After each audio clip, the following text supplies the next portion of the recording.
तो हम शुक्र और चंद्रमा की युति के बारे में बात कर रहे थे। विभिन्न भावों में जब आपके चार्ट में शुक्र और चंद्रमा की युति बनेगी तो इसके कैसे परिणाम रहेंगे।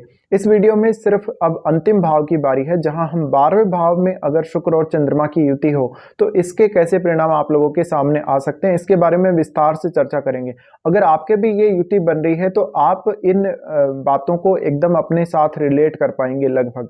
तो सबसे पहले अगर हम बात करें यहाँ पे, तो आपका लगन के हिसाब से रिजल्ट जरूर अलग अलग होगा, लेकिन जब भी इन जनरल हम देखें तो शुक्र और चंद्रमा जब 12वें भाव में आ जाते हैं, ऐसे में जातक थोड़ा ज्यादा स्वभाव से बोल सकते हैं कि नैतिक आचरण वाला हो जाता है, दूसरों को ज्यादा सपोर्ट करने वाला हो जाता है। पर ऐसे जातक अपनी लाइफ को फुली एंजॉय करते हैं कुछ हद तक, पर उनको मानसिक रूप से दुखी रहना पड़ता है कभी कभी, रिश्तों के लिए या धन के लिए, या परिवार में कोई समस्या हो गई, या कोई ना कोई इश्यू उनको हमेशा ऐसा आता रहेगा जहां पर उनको बेचैनी या उदासी का सामना करना पड़ेगा।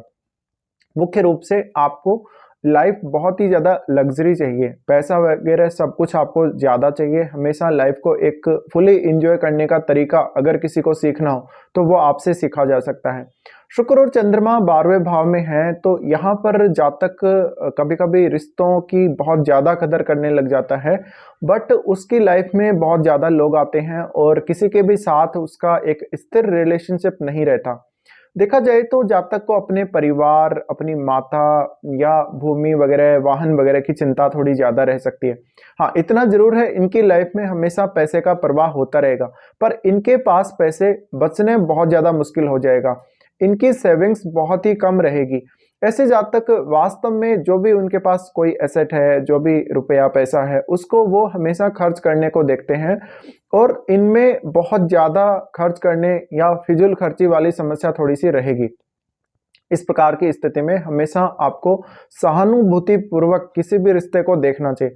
अगर यहाँ शुक्र और चंद्रमा पीड़ित हो जाते हैं, उस केस में आपका फिजिकल अट्रैक्शन बहुत ज्यादा हावी रहेगा दूसरों पर, और आप किसी भी रिश्ते को फिजिकल अट्रैक्शन की वजह से या बॉडी के अट्रैक्शन की वजह से कुछ हद तक ज्यादा प्रायोरिटी देंगे, जबकि वास्तव में आप दिल से किसी को चाहते हैं या नहीं चाहते हैं इसका ज्यादा फर्क नहीं पड़ता। तो यहाँ पे अगर स्त्री का चार्ट हो तो स्त्री के चार्ट होने की वजह से कलात्मकता की ज्यादा संभावना बन जाती है, कलात्मक अभिव्यक्ति की बहुत ज्यादा संभावना बन जाती है उसकी लाइफ में, और वो काफी अट्रैक्टिव हो सकती हैं, सुंदर हो सकती हैं, और वो काफी लग्जरियस हो सकती हैं लाइफ में। लाइफ उनका जीने का जो स्टैंडर्ड है, जो तरीका है, काफी हाई हो सकता है। लेकिन उनके जीवन में हमेशा कुछ ना कुछ बाधाएं उनके रिश्तों को लेकर आती रहेंगी। भले ही उनकी माता के साथ नहीं बन रही, भले ही उनके अपने सास से नहीं बन रही, ये सब समस्याएं आती रहेंगी आपके जीवन में बार बार। फिर यहाँ चंद्रमा है तो हर प्रकार से आपको मानसिक स्थिरता की आवश्यकता रहेगी आपके जीवन में। आपको फुली अपने जीवन को एंजॉय करने के लिए मानसिक स्थिरता की बहुत ज़्यादा आवश्यकता है। किसी भी रिश्ते को, किसी भी प्रकार की स्थिति को, या किसी भी आपके संबंध को लगातार मेंटेन करने के लिए, उसको एक स्थिरता के रूप में बनाए रखने के लिए हमेशा रिश्तों में आपको स्वाभाविक रूप से जीना चाहिए। किसी से बहुत ज्यादा एक्सपेक्टेशन नहीं रखनी चाहिए। अगर पुरुष के चार्ट में यह स्थिति बनती हो तो पुरुष के चार्ट में ये स्थिति बनने से उसके आउटसाइड मैरिज भी काफी रिलेशन बनने के चांसेस बन जाते हैं कभी कभी। और अगर शुक्र यहाँ खराब स्थिति में बैठा है तो जातक का नैतिक रूप से पतन हो जाता है और उसकी मैरिज चलने के काफी कम चांसेस होते हैं। उसकी लाइफ में बहुत सारी स्त्रियों का योगदान रहता है, इवन उनका बहुत स्त्रियों से रिलेशनशिप भी हो सकता है। बट यहाँ अगर अग्नि तत्व राशि में ये दोनों हों तो शुक्र उतना ज्यादा प्रभावी नहीं होगा। फिर भी धन संपत्ति के मामले में आप जरूर लकी रहेंगे, या लाइफ को एक अच्छे स्टैंडर्ड में जीने के लिए आप हमेशा तैयार रहेंगे। बट यहाँ पे सबसे ज्यादा जरूरी है आपका मैरिड लाइफ और आपका रिलेशनशिप। आप किसी भी रिलेशनशिप को कैसे देखते हैं, उसके बारे में कैसे अपने विचार रखते हैं, ये सब आपकी लाइफ में बहुत जरूरी हो जाता है। फिर आपकी लाइफ में मानसिक शांति, मानसिक संतुष्टि और धन के संबंधित जो कार्य हैं, धन से संबंधित जो खर्चे हैं, उनको लेकर मानसिक अस्थिरता बहुत ज़्यादा जरूरी हो जाती है। यहाँ पर जातक कुछ हद तक अपने आप को इमोशनली कंट्रोल नहीं कर पाता।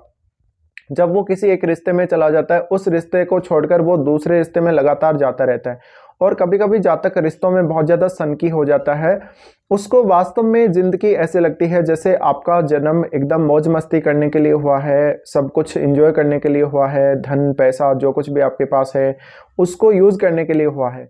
बट यहाँ लिमिट क्रॉस नहीं होनी चाहिए। अगर यहाँ लिमिट क्रॉस हो जाती है उस केस में ज़्यादा दिक्कत आप लोगों को आ जाएगी। हालांकि फिर भी आपके जीवन में हमेशा लग्जरी का, धन का फ्लो बना रहेगा। अब जब भी शुक्र और चंद्रमा साथ आते हैं तो 12वें भाव में आने की वजह से जातक यहाँ शुक्र की क्वालिटी को बहुत बेहतर तरीके से उपयोग कर सकता है, क्योंकि चंद्रमा साथ है और चंद्रमा आपकी कल्पनाशीलता, आपकी मानसिक स्थिति को बताता है, आपके इमोशनल स्टेट को रिप्रेजेंट करता है चंद्रमा। उस वजह से आपका ये पता लग जाता है कि शुक्र से रिलेटेड कार्यों या शुक्र से रिलेटेड चीज़ों के लिए आपकी सोच किस प्रकार की है, आप किस प्रकार से उन चीज़ों को देखते हैं, आप कितना इंपॉर्टेंस देते हैं, आप उनको कितना ज़्यादा अपनी लाइफ में लेकर आना चाहते हैं, अपनी लाइफ में उनको आप वास्तव में यूज करना चाहते हैं। तो आपका शुक्र बहुत ज़्यादा मजबूत यहाँ होना जरूरी है। अगर शुक्र ही मजबूत ना हो तो ऐसे में फिर चंद्रमा पर भी नकारात्मक प्रभाव पड़ेगा, क्योंकि जब आप शुक्र वाली चीज़ों को पाने के लिए बहुत ज़्यादा तरसेंगे या शुक्र से रिलेटेड चीज़ों में आपको कठिनाई आएगी तो यहाँ फिर आपका मानसिक स्थिति काफ़ी ज़्यादा अस्थिर हो जाएगी और इससे आपके उदासीनता, मन में बेचैनी, घबराहट का सामना करना पड़ेगा और आपको ऐसा लगेगा जैसे आपने बहुत कुछ लाइफ में खो दिया हो और काफ़ी नकारात्मकता का भी सामना करना पड़ेगा। शुक्र और चंद्रमा जब भी 12वें भाव में है तो जातक कभी कभी बहुत ज़्यादा कल्पना शक्ति या कल्पनाशीलता में खोए रहता है और वो शुक्र से रिलेटेड साहित्य लिखने में माहिर हो सकता है। वो बहुत ही हाई लेवल का कोई क्रिएटर, कलाकार हो सकता है, उसमें एक अलग लेवल की स्किल हो सकती है। वो अपने स्किल सामने नहीं लेकर आना चाहता, वो एक तरीके से सीक्रेट तरीके से अपने स्किल्स को कहीं ना कहीं यूज कर रहा है। ऐसे जातकों के माता के साथ रिलेशन अच्छे रहते हैं, लेकिन अगर स्त्रियों का चार्ट हो तो स्त्रियों को अपनी सास से काफ़ी ज़्यादा नुकसान हो सकता है। इवन सास से इनको धन का नुकसान या रिश्तों में बहुत ज़्यादा नुकसान का सामना करना पड़ सकता है। कभी कभी ऐसी स्थिति भी आ सकती है जहाँ पर आपके अपने पति के साथ रिश्ते बहुत अच्छे हैं, लेकिन आपकी सास की वजह से आपके वो रिश्ते खराब हो रहे हैं, वो रिश्ते बिगड़ रहे हैं, या आपको कुछ हद तक उन रिश्तों में काफ़ी नुकसान का सामना करना पड़ रहा है। इसके अलावा चंद्रमा का शुक्र के साथ आना हम काफ़ी अच्छा मानेंगे, दोनों ही अत्यंत शुभ ग्रह हैं।